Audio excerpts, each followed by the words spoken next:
A stranger came to my aid. Then I walked in on my daughter, letting her go for tardiness. The morning had started badly for the older woman.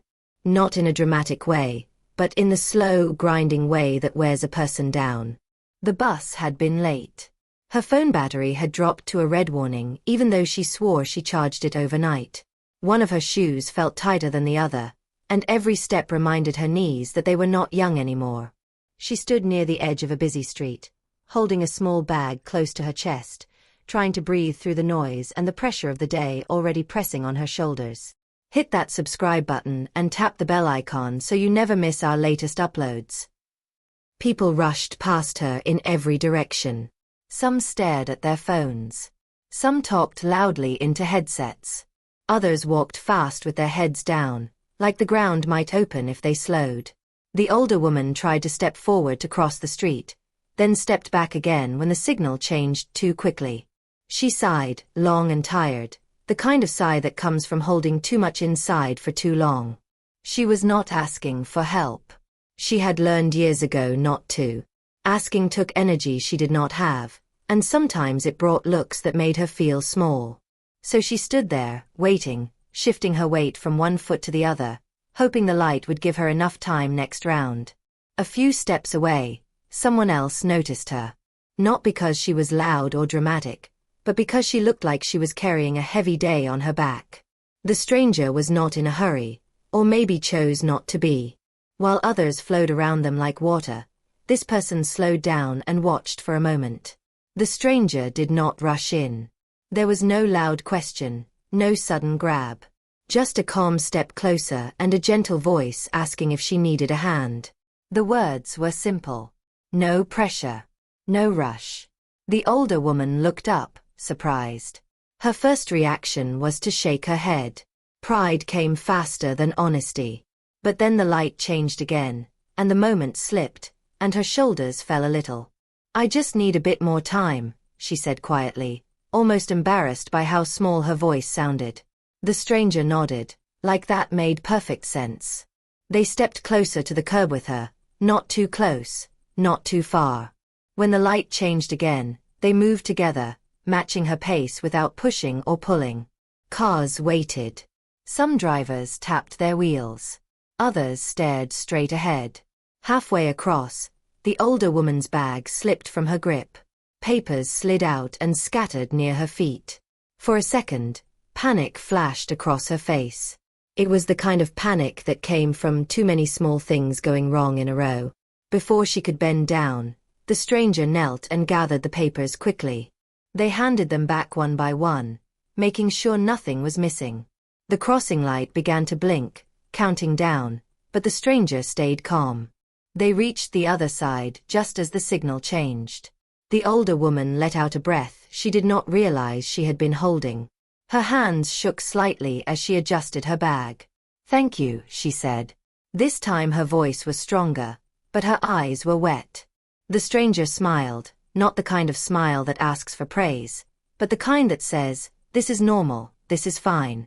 They asked if she was okay to continue on her own or if she needed a place to sit for a moment. She nodded and pointed to a bench nearby. They walked together again, slower now, the rush of the street fading behind them. The bench was cool, and she lowered herself onto it carefully, wincing just a little. The stranger waited until she was settled. They did not check a phone. They did not look around impatiently. They stood there like time was not pulling at them. "I'll be fine now," the older woman said after a moment. "You've done more than enough." The stranger gave a small nod and stepped back. No long goodbye. No story about why they helped. Just a simple wish for a better day, spoken like it might actually come true. From a short distance away, the narrator had seen everything. At first, they noticed it by accident, like noticing a bird land on a wire. But the longer it lasted, the harder it was to look away. In a world that often felt loud and sharp, this moment was soft. The narrator had walked that street many times. They knew how fast people moved there, how little patience drivers had, how easy it was to become invisible if you slowed down. Watching someone choose to slow down felt almost strange. They expected the moment to end with a quick thanks and both people going their separate ways, forgotten before the next block. But it lingered. Not because it was dramatic, but because it was careful. Every small choice felt intentional. The older woman sat on the bench for a while after the stranger left. She rested her hands on her knees and closed her eyes, just for a few seconds. When she opened them again, she looked steadier, like someone who had been reminded they were not alone in the world. The narrator felt something shift inside them. It was not guilt, exactly, but awareness. They had walked past people like that older woman before. Not out of cruelty but out of habit. Life moved fast, and stopping always felt like something they would do later, when things were calmer. But watching this small act of kindness made it harder to believe that later ever really came. The stranger had not waited for the perfect moment. They had just acted. The narrator replayed the scene in their mind as they continued walking. The calm voice. The way the stranger matched the woman's pace. The lack of hurry, even when the light counted down. None of it required special skill or strength. Just attention. They wondered how many chances like that passed by each day. How many moments quietly asked for help without words. And how often those moments were missed because everyone was busy being somewhere else. The city noise returned as the narrator moved farther away, but the image stayed clear. The older woman's tired sigh. The papers on the ground. The simple question, do you need a hand? It struck the narrator that kindness did not always look like big gestures or long speeches. Sometimes it looked like standing still when everyone else was moving. Sometimes it looked like kneeling on cold pavement to pick up someone else's mess without making them feel ashamed.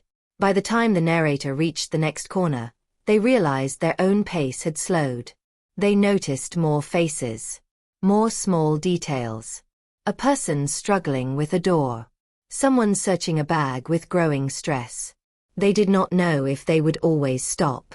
Old habits were hard to break. But that morning had planted something. A quiet reminder that the world did not only move in one direction, and that choosing to pause could change more than one person's day. Back at the bench, the older woman stood up when she felt ready. Her knees protested, but she steadied herself. She adjusted her bag and took a step forward, then another. The day was still busy. Her problems were not magically gone, but the edge had softened. She crossed another street on her own, this time with a little more confidence. She even smiled at a driver who waited patiently, surprising herself. Neither she nor the stranger knew they had been watched. Neither knew the effect their brief meeting had on someone else. They would likely never meet again. Yet the moment existed, solid and real, a quiet proof that kindness could still show up when least expected. And for the narrator, that proof mattered more than they could explain.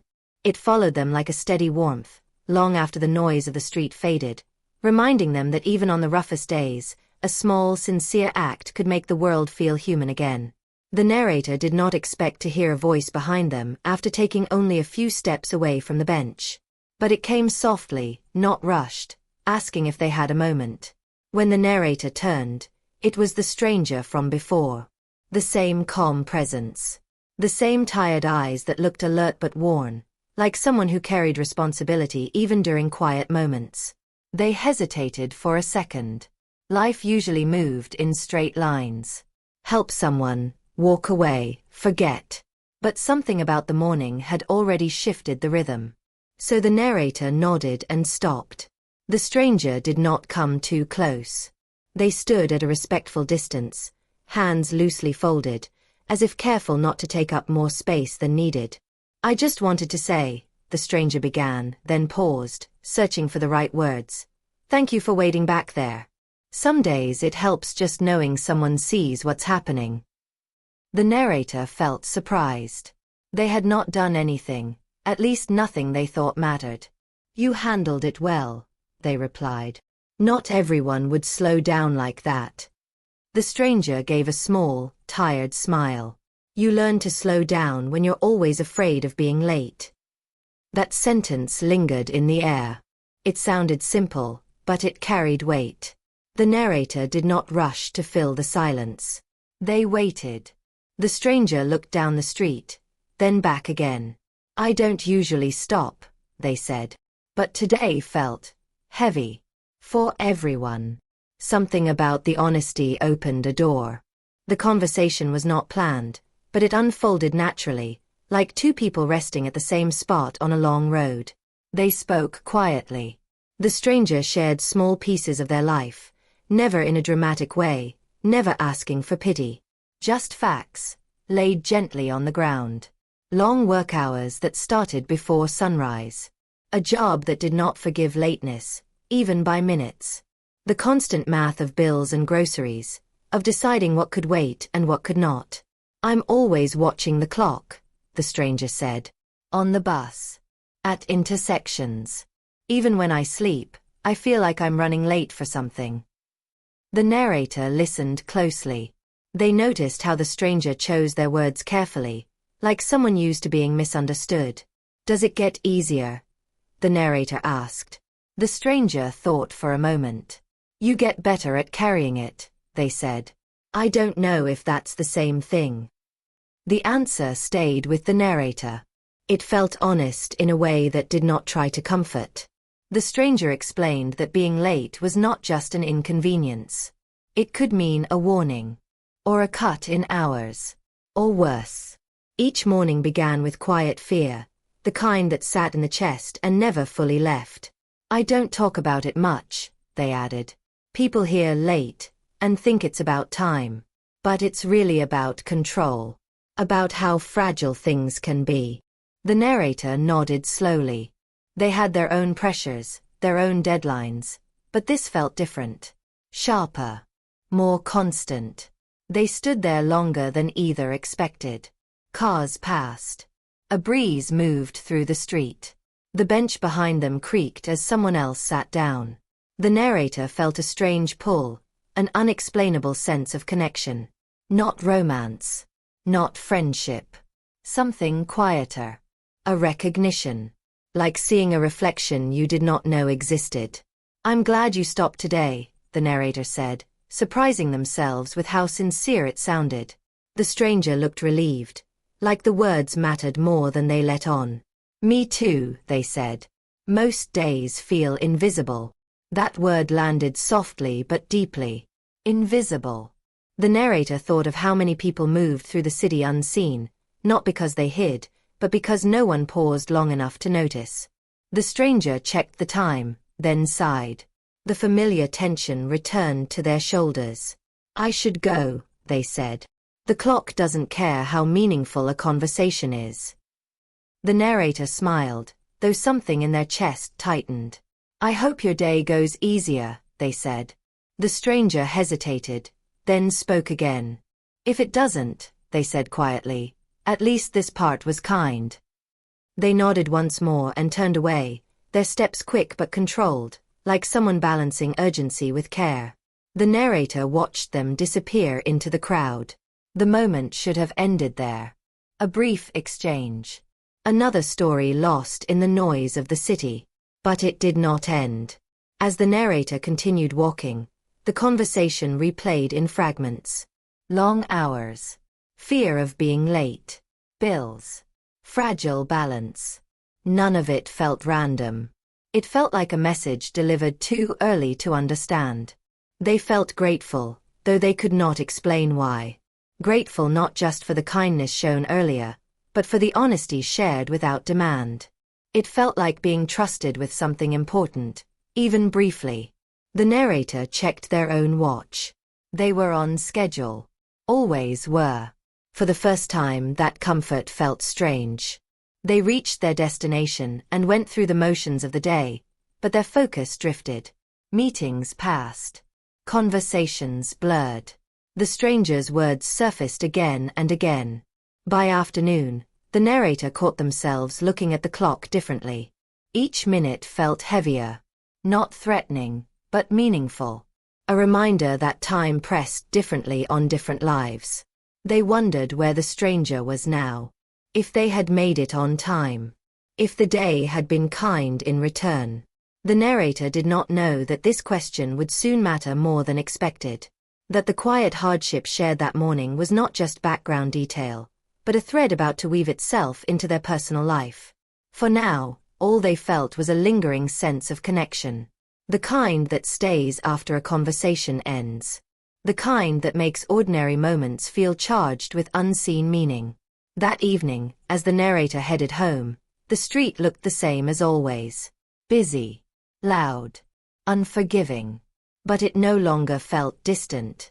Somewhere within the flow of people, the stranger moved through their own evening, carrying the same pressures, the same clock, the same fragile balance. Neither of them knew how close their paths were to crossing again. Neither knew how sharply this brief encounter would soon collide with the narrator's personal world. But the seed had been planted. A quiet story had begun to unfold, unnoticed by everyone else, waiting for the moment when coincidence would stop being coincidence and turn into something impossible to ignore. The rest of the day passed in a strange blur for the narrator. Tasks were completed. Conversations happened. But everything felt slightly off, like a song playing a beat slower than usual. The stranger's words stayed close, echoing at unexpected moments. Long hours. Fear of being late. Carrying it. By late afternoon, the narrator prepared to visit his daughter. It was not an unusual thing. He stopped by her workplace from time to time, usually just to say hello, sometimes to bring something small, sometimes only to check in. It gave him comfort to see her settled, responsible, building her own life. Her workplace was a clean, modern building with glass doors and bright lights inside. As he stepped through the entrance, the familiar sounds of work surrounded him. Phones ringing. Voices overlapping. Footsteps moving with purpose. He signed in at the front desk, smiling politely, and waited. While standing there, he heard raised voices coming from deeper inside the building. Not shouting, but sharp enough to cut through the usual noise. His body reacted before his mind did. His shoulders stiffened. He recognized one of the voices immediately. His daughter's. She sounded different here. Firmer. Colder. The soft tone she used at home was gone, replaced by authority and frustration. He understood it, even respected it. Work demanded strength. Still, something about the tension made him uneasy. A door nearby was partly open. He did not mean to listen, but the words reached him anyway. "This is not the first time," his daughter said. "We've talked about this." A quieter voice responded. Apologetic. Controlled, but trembling just enough to reveal fear. "I understand. I tried. I really did." The narrator's breath caught. He knew that voice. His mind rejected the thought at first. It made no sense. Too many coincidences for one day. But his body had already recognized what his thoughts refused to accept. He took a slow step forward and looked through the open door. Inside, his daughter stood with her arms crossed, jaw tight, eyes focused on the person in front of her. Across the desk stood the stranger from the morning. The same tired eyes. The same careful posture. The same person who had knelt on the pavement to pick up scattered papers. For a moment, the narrator could not move. The room felt smaller. The air heavier. Sounds dulled around him, like his ears were filling with water. The stranger looked smaller here, shoulders drawn inward, hands clasped tightly together. Gone was the calm ease from earlier. In its place stood someone bracing for impact. "I know the policy," the stranger said quietly. "I'm not making excuses. I had trouble with the bus this morning." The narrator felt a sharp twist in his chest. The words matched perfectly with what he had already been told hours earlier. The clock. The fear. The fragile balance. His daughter shook her head. "We can't keep doing this. If I make exceptions, it becomes a problem for everyone." Her voice was steady, practiced. She had said these words before, to others, maybe even to herself. The stranger nodded slowly. "I understand." That acceptance hurt more than anger would have. There was no argument left. Just resignation. The narrator stepped fully into view without realizing he was doing it. Both of them looked up. His daughter's expression shifted first. Surprise flickered across her face. "Dad, I didn't know you were here yet." The stranger's eyes widened slightly. Recognition followed. Confusion. Then something like quiet dread. Their gazes met for a brief second. The narrator saw it clearly now. The same person. The same voice. The same story. "I can wait," the narrator said automatically, though his voice sounded distant even to himself. His daughter hesitated. The room filled with an uncomfortable silence. Finally, she straightened her shoulders. "It's almost done," she said. "I was just explaining the decision." Decision. The word landed hard. The stranger swallowed. "I'll clear out my things," they said. "I won't cause any trouble." They turned slightly, already preparing to leave, already shrinking away from the space. The narrator felt something rise in him. Not anger exactly. Something deeper. A mix of disbelief and sorrow. Just hours ago, this person had been a quiet act of kindness on a street corner. Now they were a problem to be removed. His daughter avoided his eyes. She looked down at the paperwork on the desk, hands busy, as if motion could protect her from the weight of the moment. The narrator wanted to speak. Wanted to say something that could pause time. But words tangled inside him. The stranger picked up a small bag from beside the chair. It looked lighter than it should have, as if it held more hopes than belongings. They stopped near the door and turned back once. Their eyes met the narrator's again. There was no accusation in them. No plea. Just recognition. A shared understanding passed between them in that silent glance. The narrator saw the morning all over again. The crossing light. The scattered papers. The gentle question. "I hope the rest of your day goes well," the stranger said softly, the same words he had heard earlier. Then they left. The door closed with a quiet click. The sound felt louder than any shout. The narrator stood frozen for a moment longer. His daughter finally looked up at him, confusion and defensiveness mixing on her face. "Dad, I didn't know you knew them," she said. "I didn't," he replied slowly. "Not until today." He did not know how to explain what that meant. How a brief encounter had suddenly crashed into his personal world. The weight of the discovery pressed down on him. The kindness from the morning. The hardship shared. And now this. Outside, the stranger walked away with careful steps, carrying the same fear they had spoken about, now heavier than before. Inside, the narrator stood between two realities, realizing that the simple moment he had witnessed earlier was never simple at all. And nothing about the rest of the story would be either. The room felt different after the door closed. Quieter, but heavier. The narrator remained where he was, standing near the wall, unsure where to put his hands, unsure what expression belonged on his face. His daughter moved back to her desk, straightening papers that did not need straightening, clicking a pen that made no sound. Neither of them spoke at first. He watched her closely.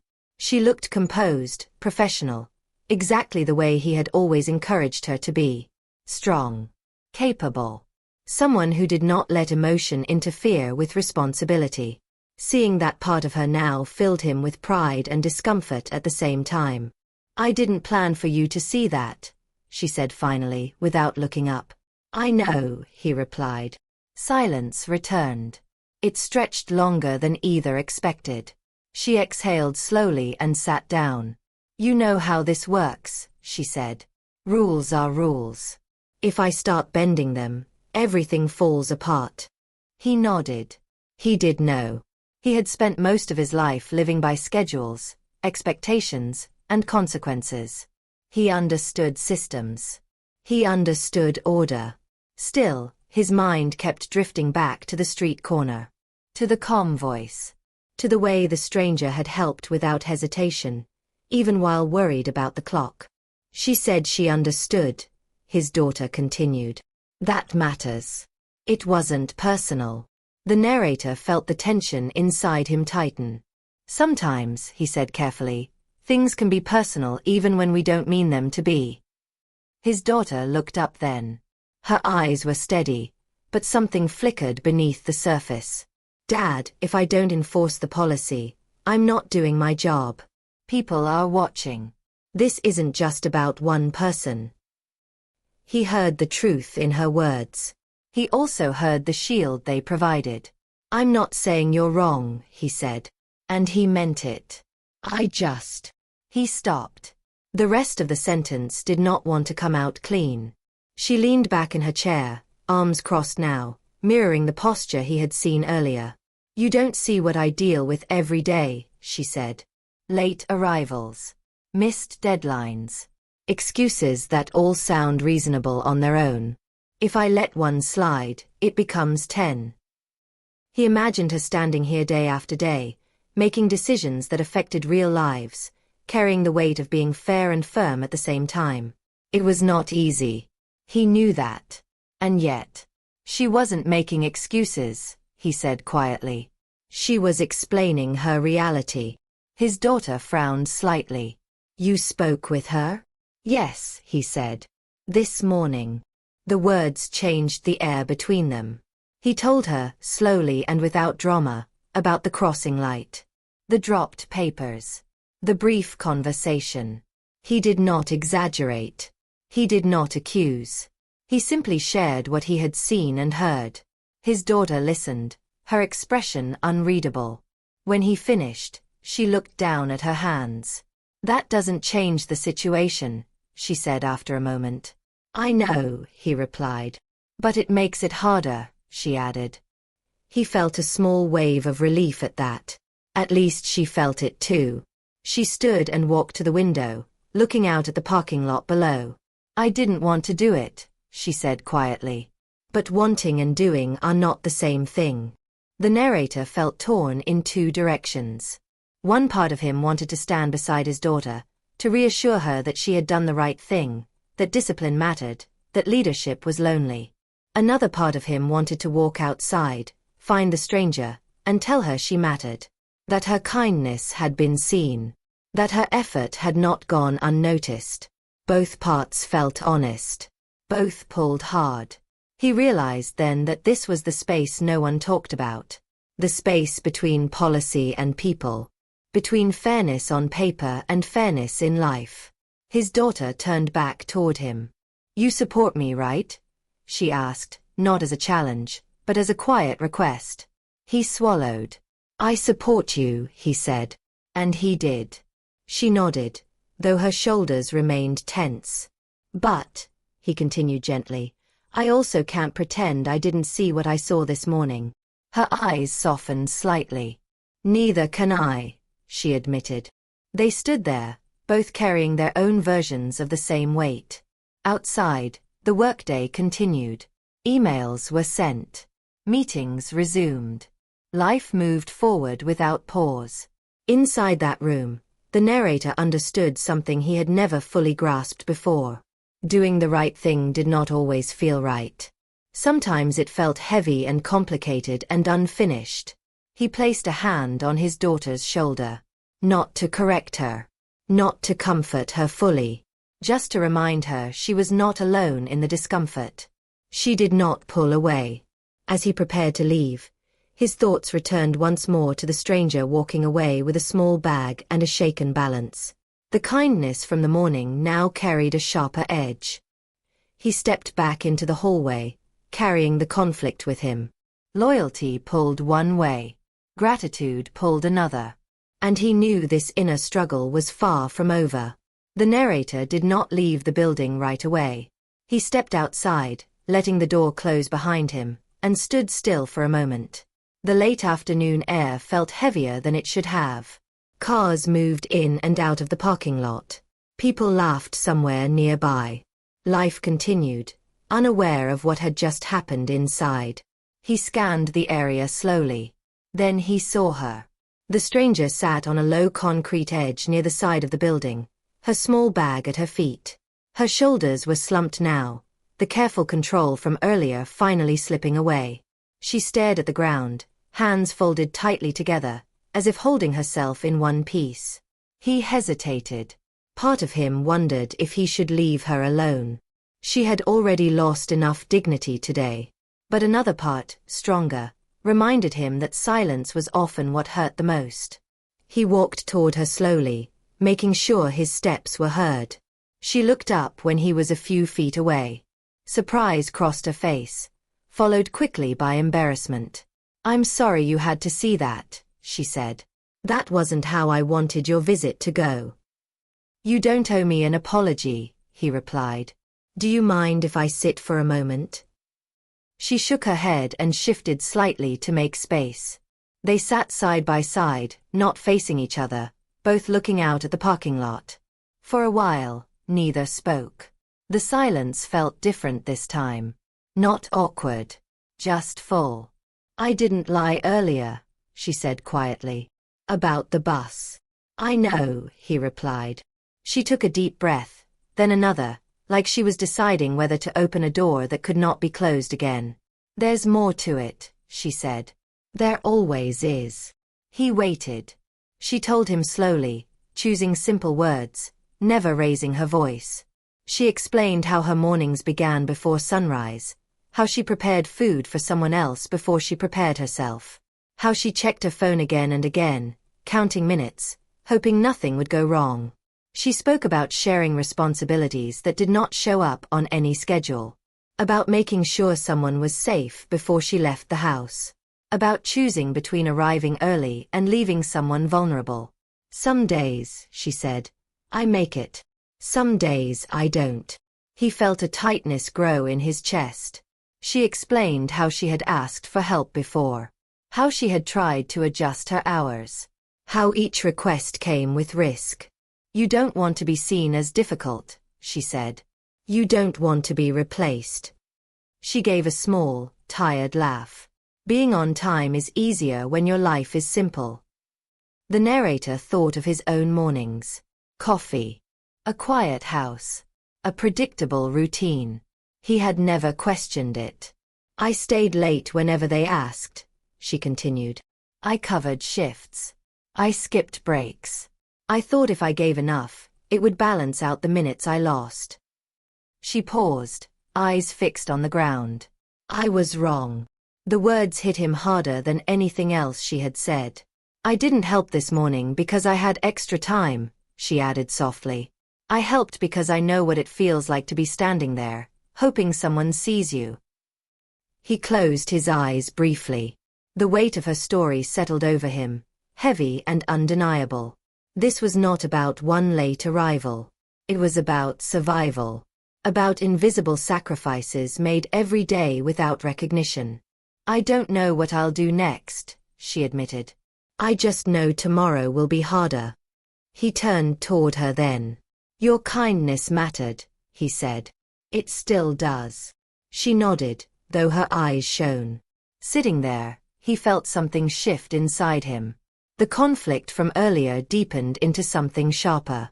A sense of responsibility he could not ignore.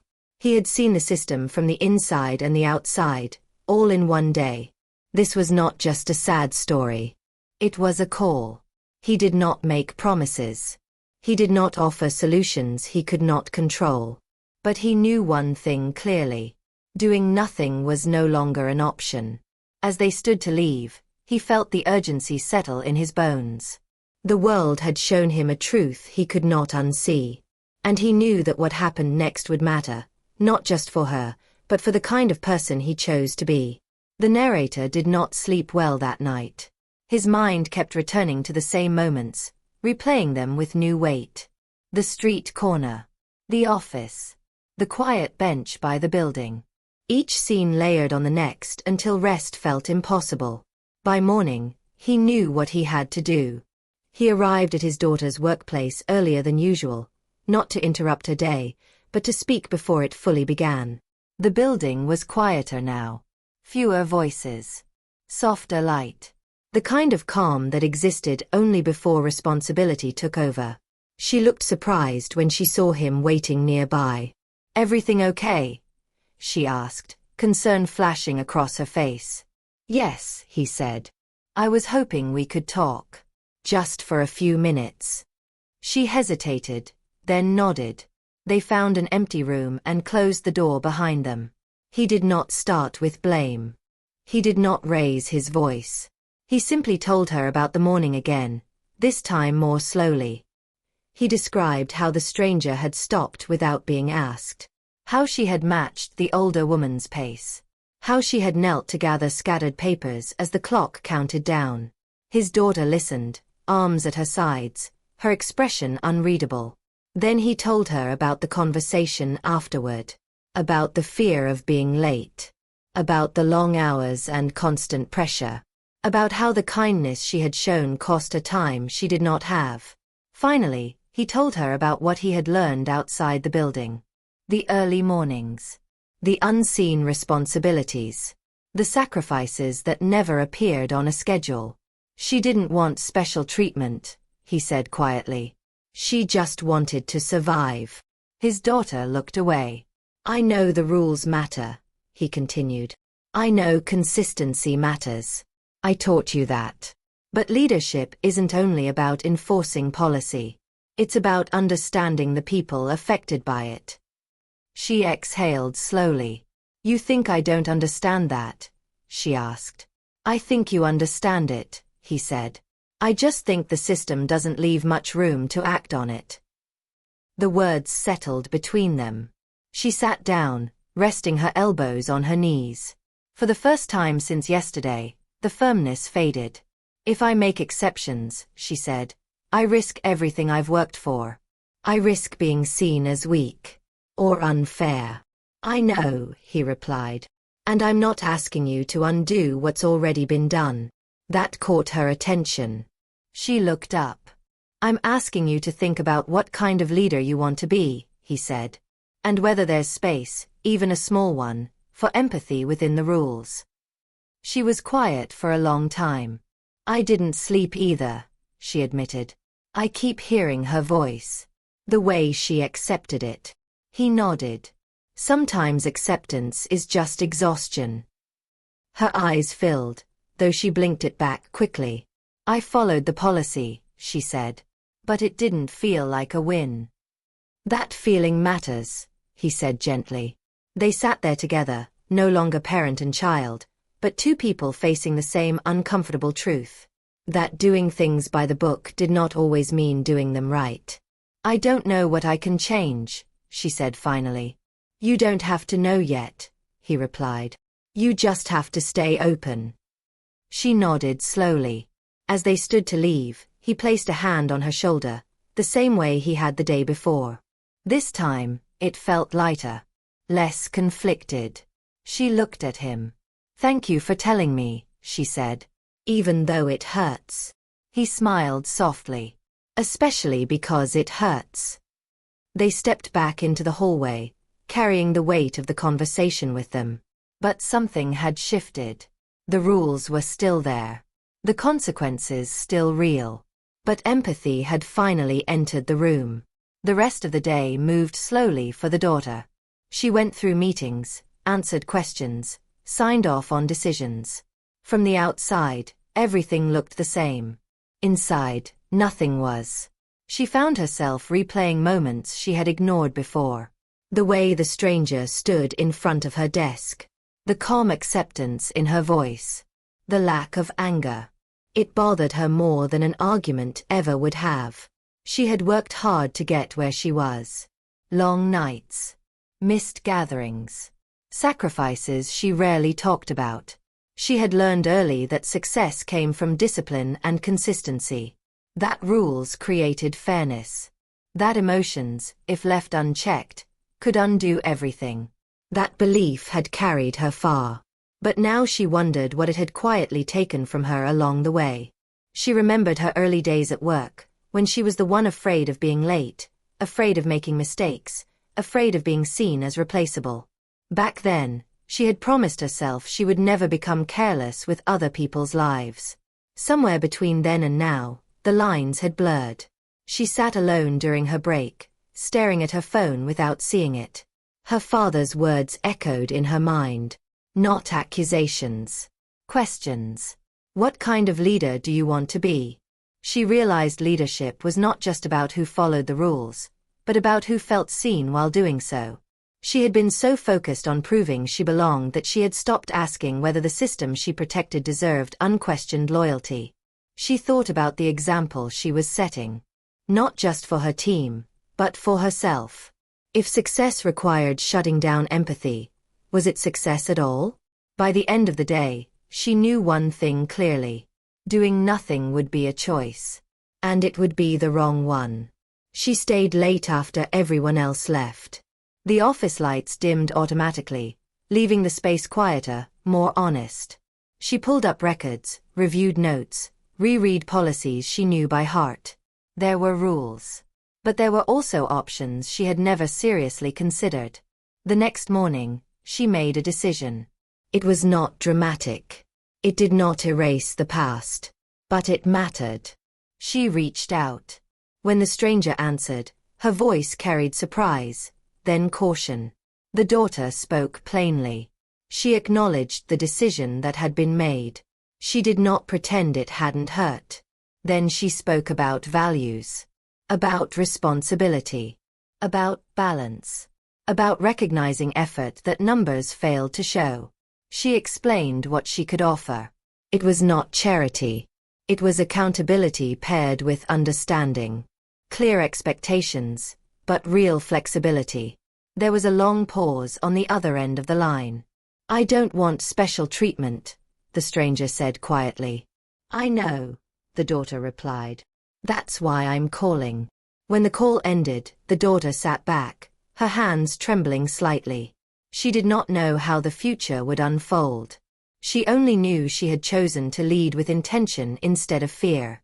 That evening, she visited her father. They sat together in comfortable silence before she spoke. I made a choice today, she said. He did not ask which one. He waited. I want to be someone who succeeds without forgetting people, she continued. Even if it costs me something. He nodded slowly. That's the hardest kind of success, he said. She looked relieved, not because she had been praised, but because she had been honest. In that moment, both of them understood something clearly. They were not just deciding what kind of workers or leaders they wanted to be. They were deciding what kind of people they wanted to remain. The change did not announce itself loudly. There were no speeches, no sudden applause, no moment where everything felt fixed. It arrived quietly, the way most real changes do. The stranger returned to the building a few days later. Not with certainty, but with cautious hope. The conversation she had received had not promised comfort, only fairness shaped by understanding. She accepted it the same way she accepted everything else in her life, with care, without expectation. Her routine shifted slightly. Not enough to make life easy, but enough to make it possible. Clear expectations replaced fear. Flexibility replaced silence. It was not a reward. It was recognition. The narrator watched all of this from a respectful distance. He did not interfere. He did not take credit. He simply observed the quiet unfolding of something that had started on a street corner. He thought often about that moment now. About how easily it could have passed unnoticed. About how close he had been to walking on, like everyone else. The idea unsettled him. He realized kindness was not rare because people lacked it. It was rare because people believed they were too busy to offer it. His daughter changed too, though not in obvious ways. She still enforced rules. She still held people accountable. But she listened more. She asked better questions. She noticed the difference between patterns and circumstances. Leadership no longer felt like a performance.